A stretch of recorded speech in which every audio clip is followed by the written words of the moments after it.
because I remember getting my first credit card up at NAU, right? I remember that well. And it had like a $400 limit on it, which now seems like $40, right? Correct? And where did the balance usually hover? Oh, right at the top, because Shelley was one of those that always pushed the button all the way to the top.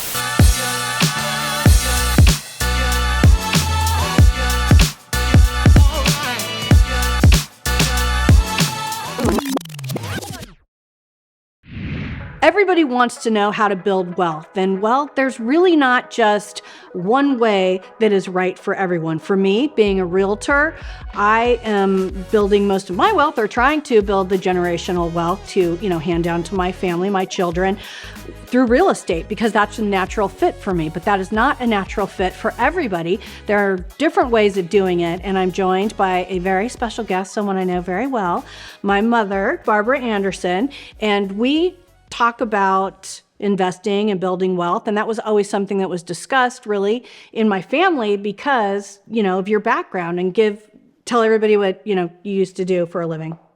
Yes, I started out as a banker and spent half of my career in banking, and then went on to become a financial advisor for a very large corporation, and ended up after 40 years with experience with dealing with wealth. Mm-hmm. Basically. And Shelley's absolutely correct. There's so many different ways to build wealth, but it fundamentally comes down to just a few assets. And right. That would be stocks, mm-hmm.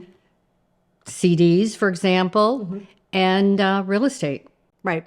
And, real estate, you just never really had good luck with it, because I can remember you and Dad bought a rental.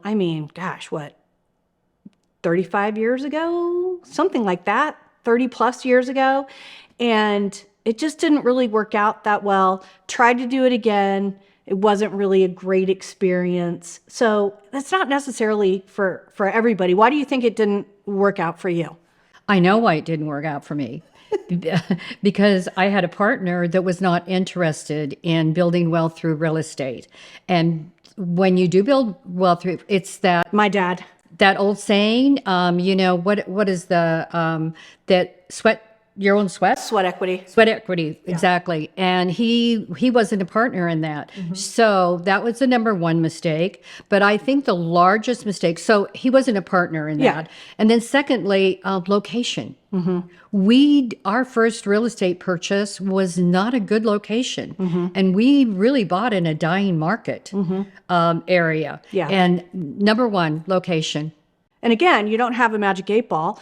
You don't necessarily know. You do your very best to try to time the market and figure those things out. But, a lot of people haven't had success in real estate, and they don't want to manage a property. And like you said, Dad wasn't interested in doing any of that. He didn't want to go unclog toilets for people or fix a leaky faucet or sink or whatever. So that just was not really an option for you.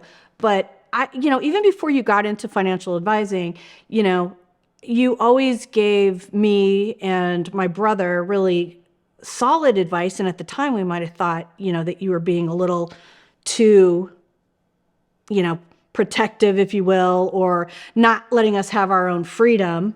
Because I remember getting my first credit card up at NAU, right? I remember that well. And it had like a $400 limit on it, which now seems like $40, right? Correct. And where did the balance usually hover? Oh, right at the top, because Shelley was one of those that always pushed the button all the way to the top. And yet we had a son that was just the opposite. He was very conservative and right away knew how to manage money. And of course, he happens to be in that field today. Yeah.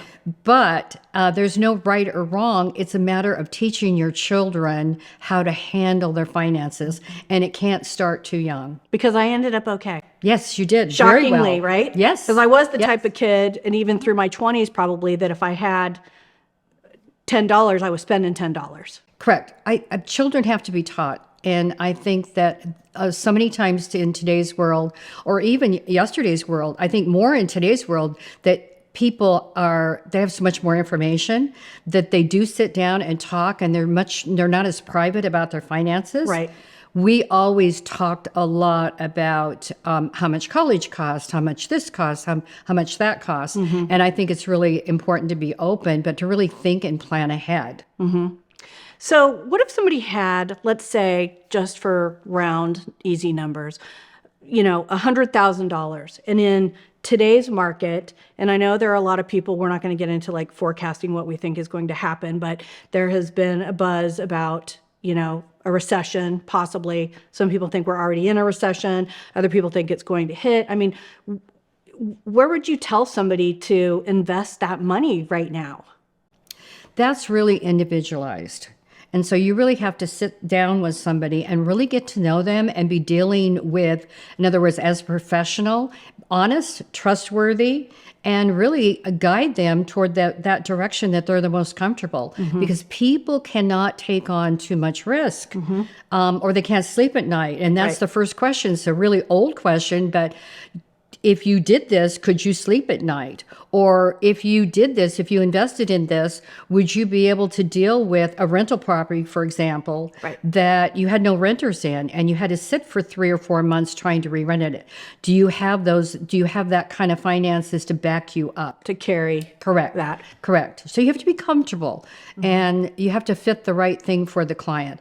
Nobody is comfortable right away. It takes experience. And that's what you do as a professional, whether it's real estate or a stockbroker or insurance or whatever, is you have to build trust with your customers so they know that you're not looking just for a sale, but you're really looking for a long-term relationship with them. Right. There have been times when I've actually talked people out of selling their homes because I knew the equity that they had. I knew what they had paid for the property. I knew that they were going to be able to afford their next larger home. And I talked them out of selling their home and holding on to it as a rental. So I'm not just always looking for a sale. I'm trying to help my clients build, equity and build a portfolio for themselves for the future and for their family, and so to hold on to it. That's the satisfaction you get out of being either a realtor or a financial advisor, is to actually see people down the road that you've assisted and they get into retirement, whatever, and they have a wonderful retirement because you helped them build it. Right. They're not struggling. They're confident. But I think, getting back to that, like in today's market, if you don't have enough money to put into the stock market or you can't sleep at night, then you probably have no business investing at this point. Correct. That is correct. Hold on to it. Right. Maybe put it into like a high yield savings account or something like that if you want to try to make any money off of it at all. Correct. Something that's safer. And there's Money market. always different options. So for the last 15 years, clients haven't had the option of going into a CD or a savings account because they were actually losing money. If they did, there was no return. So you have to kind of move with what the market is doing sometimes. And that can be very difficult for people that are not comfortable with either owning real estate or being in the stock market. And there's a lot of people that had never invested through their whole life and they get to a certain age and they just can't do it at that point. It's too late. Yes, it's too late. And It's too late. Ideally, nobody wants to be working until the day they die, Correct.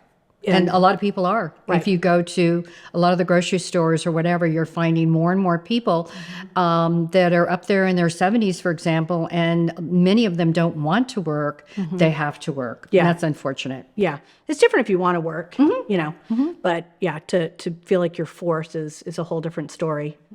So I was also wondering about, when it comes to like the stock market, that seems like the return can be a little bit higher, but it seems like it's a lot riskier. Do you think that that's the case? Yes. Kind of like the real estate market, timing it? Yes, but it's very difficult to time the market because the more uncomfortable you are sometimes, that's when you should be investing. So if you just look at what you're comfortable with, but again, you have to get out of your comfort zone sometimes. So you really have to look at your timeline. So for example, today, my timeline is totally different than your timeline. So if I look at something, I have to even remind myself when the market tanks and truly scares people because the media loves to broadcast it. Oh, yeah. And a lot of times the media really doesn't know what they're talking about. Same with real estate. And so they will really frighten people, and it's emotional, and they'll do something they shouldn't. Real estate, you're not as apt to do that because you can't just go out and sell. But if you have an asset like a stock, or you're in mutual funds or whatever you might be, you can just pull that plug just right now. I'm going to call and sell, which is the worst thing that you can do. Yeah. So you have to look at your timeline. And you have to look at, my time might be shorter, but I may have a large amount of assets where I can take a portion of that and go, I know that by owning a good quality company, I'm just going to use McDonald's, for example. You think they're going to be around 20 years from now? So if you own a lot of those type of companies, you have to just remind yourself. But if you own real estate and you're not in a deteriorating area, you're going to find the same thing. That is going to go up over time. I can't guarantee, nor anyone can, how much it'll go up per year, but it's going to go up over time. Right. And there's no one that I know of that says, wish I would have bought some acreage here in Phoenix, for example. But you have to look at a lot of people that where we're developing today, these are people that have owned that land for 50 years or 100 years. Yeah. Like this area was, this North Phoenix area was all desert.